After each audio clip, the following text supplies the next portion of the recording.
Welcome to unique GK channel. Hi friends, నమస్తే, vanakkam. April 1 నుంచి జనగణన తొలి దశ ప్రారంభంలో భాగంగా దేశవ్యాప్తంగా కీలక ప్రక్రియకు తెరలేపారు.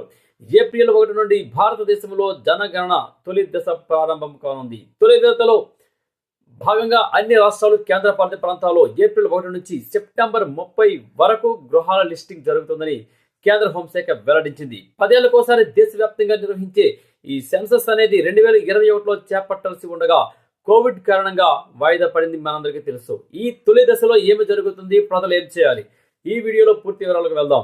అసలు ఈ జనగణన అంటే ఏమిటి? ప్రతి 10 ఏళ్లకోసారి నిర్వహించే జనగణన దేశంలోని జనాభా, నివాస పరిస్థితులు, మౌలిక వసతులపై ప్రభుత్వానికి పూర్తి సమాచారాన్ని అందిస్తుంది. అయితే తొలి దశలో ఏముంటుంది? జనగణన అనేది తొలి దశను హౌస్ లిస్టింగ్ ఆపరేషన్గా పిలుస్తారు. అంటే ఇందులో కేవలము ఇళ్ల సంఖ్యను మాత్రమే నమోదు చేస్తారు.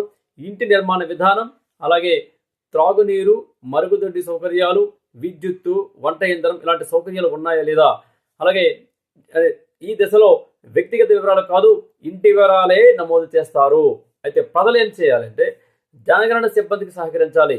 మీ ఇంటికి వచ్చినప్పుడు, ఆఫీసర్ మీ ఇంటికి వచ్చినప్పుడు సరైన సమాచారం ఇవ్వాలి. అలాగే భయపడాల్సిన అవసరం లేదు.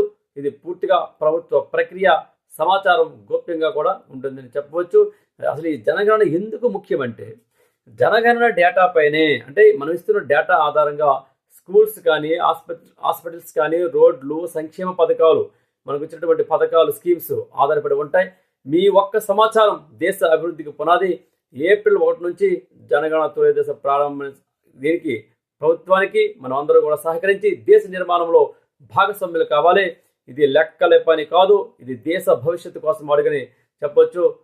హలో, మిమ్మల్ని వీడియో నచ్చితే సబ్స్క్రైబ్ చేయండి, నచ్చకపోతే కామెంట్ మాత్రం తప్పనిసరిగా చేయండి. Thank you.